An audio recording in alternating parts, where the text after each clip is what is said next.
Tendencias del acontecer nacional en Análisis Situacional.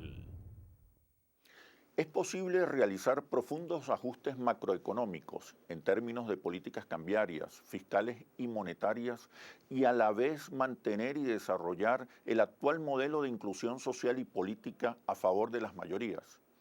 ¿Existe realmente contra Venezuela una campaña internacional para elevar la percepción de riesgo país? ¿Está Venezuela frente a un escenario de default a corto plazo? ¿Qué hacer? Esta es la situación que analizaremos a continuación.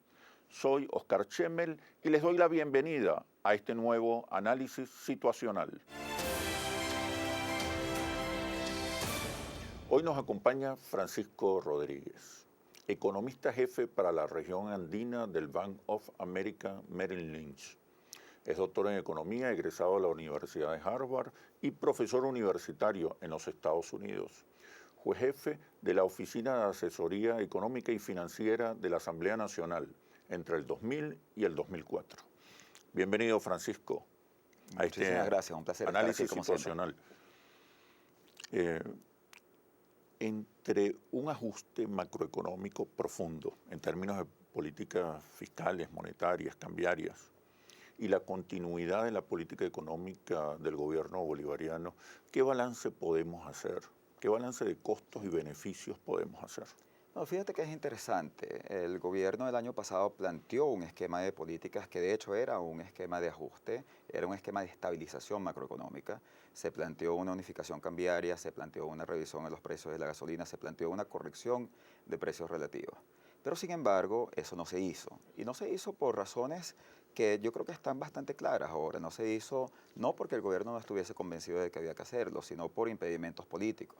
Por ejemplo, el presidente Maduro este año, cuando dio su discurso frente a la Asamblea, él explicaba cómo una política de una unificación cambiaria sería la correcta, pero sin embargo, por las dificultades políticas, por la inestabilidad política, no era algo que se podía llevar a cabo en este momento. El problema es que esa inestabilidad política nos ha estado comiendo, porque el retraso en hacer ajustes que el gobierno considera que son necesarios, que considera que son correctos, pero que no considera que pueda hacer dadas estas condiciones políticas, ha llevado a un deterioro y que se haya ido agravando la situación económica. Nosotros estamos en medio de un proceso bastante acelerado de crecimiento de los precios. En el Bank of America, por ejemplo, nosotros estamos midiendo la inflación con nuestros propios indicadores mes a mes. Encontramos una inflación para el mes de mayo de 108,1% anual a lo largo de los últimos 12 meses y en proceso de aceleración. Eso es lo que ocurre cuando un ajuste no se puede llevar a cabo y por eso es que nos tenemos que preguntar por qué es que el ajuste no se está haciendo. Si el ajuste no se estuviese haciendo porque las autoridades están en desacuerdo, entonces bueno, entonces ya ahí sí sería un problema de cambiar las políticas. Pero las autoridades han explicado que están de acuerdo con hacer el ajuste, las autoridades han explicado la racionalidad del aumento del precio de la gasolina. Pero, sin embargo, tenemos un conflicto político que no les permite hacerlo. Y yo creo que estamos como que metidos en una trampa política en la cual el gobierno piensa que el costo político de hacerlo es muy alto y podemos pagar ese costo frente a un proceso electoral y las fuerzas políticas de oposición también piensan, dado que el costo político es alto, nosotros queremos que el gobierno lo pague, no queremos asumir una parte de ese costo político. Y aquí es donde yo creo que es el espacio, es el momento de la responsabilidad. Nuestros dirigentes políticos tienen que ponerse por encima de esa diatriba política, porque no puedes dejar que la economía se convierta en un rehén de la política. Sin embargo, los estudios de Interlace revelan que hay consenso con relación a la toma de algunas decisiones económicas. Por ejemplo, el aumento de la gasolina. Más del 60% de los venezolanos están de acuerdo con el aumento de la gasolina. Les preocupa más bien el impacto inflacionario y el uso de los recursos excedentes. Claro, la gente está de acuerdo con eso en principio. Y todos los que han estudiado esto, gente del gobierno, de oposición, que han estudiado esto con cierta ponderación, saben que esa es una medida que se tiene que tomar. Entonces, no hay un desacuerdo sobre lo fundamental. Hay un intento por hacer que el otro pague el costo político. La política económica se está convirtiendo en rehén de la diatriba política y eso está llevando a que se tomen decisiones que son muy negativas para el futuro del país.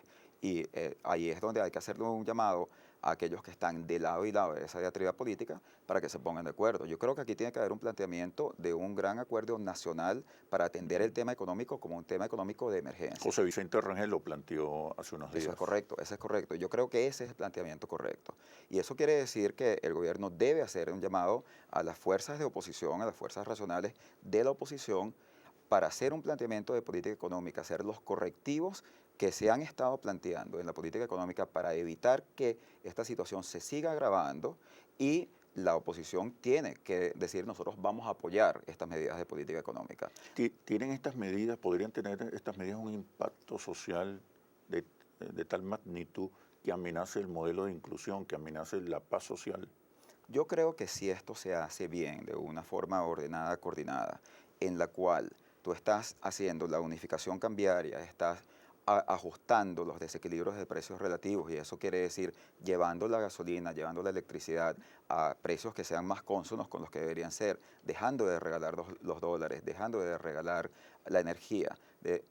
Y eso se hace al mismo tiempo en el que se introduce un esquema de subsidios directos a la gente.